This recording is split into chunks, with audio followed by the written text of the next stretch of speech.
You ever notice how most people don't actually care what they believe?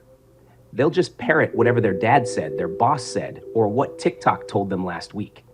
Camels, man. Just camels hauling around other people's crap. Ah, here we go again. Nietzsche, right? Okay, but the camel's got its place.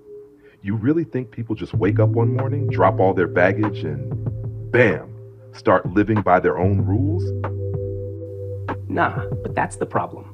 Most people never get past the camel stage. They stay stuck, just trying to live up to some standard they never even chose.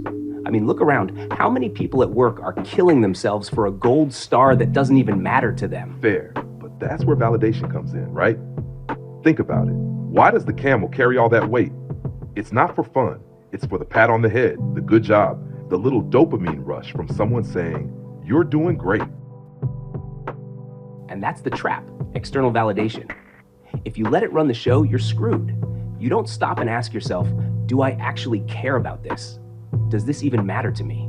You're just grinding away, waiting for someone else to tell you you're good enough. Sure, but validation's not all bad, right? At first, it's part of the process, like it's a mirror. It reflects back to you, hey, you're on the right track. The problem is, most people think that's the end game, collecting validation. And that's when the lion's supposed to show up. Shake it off. Roar a little. Screw your validation. I'm doing my thing. But even the lion has its limits. It's still just flipping the script. It's still reacting to invalidation. Yeah, the lion's all screw your rules, but it's still locked in the same system. You ever think about how exhausting it is to always be rebelling? That's why rejection's not enough. Freedom isn't just about knocking down walls, it's about what you build after they're gone. That's where the child comes in. The lion says no, but the child says yes. Yes to what? Life, creation, your own damn values. That's the sweet spot when you're not chasing approval or flipping people off.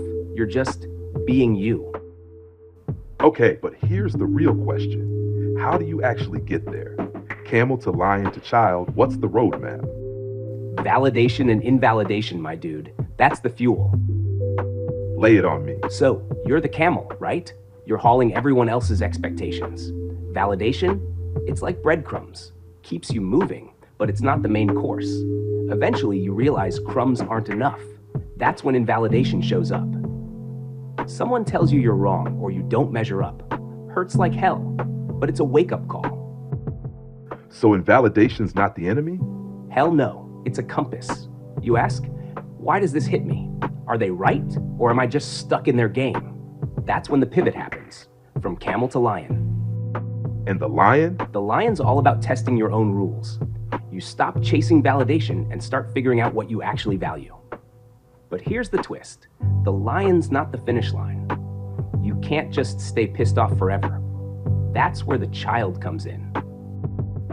The child doesn't give a damn about validation. Exactly. The child's all about the joy of creation. It's not about proving anyone wrong or right. It's about making something that's yours. When you're there, validation and invalidation don't control you anymore. They're just feedback. So, the whole process, validation and invalidation, it's really about building integrity? Bingo. Integrity is not about following someone else's rules or breaking them just to rebel. It's about creating your own. Validation and invalidation, they're tools, man. You use them to figure out what's real for you. All right, Socrates, fine. But if you start quoting Nietzsche over beers, I'm leaving you there.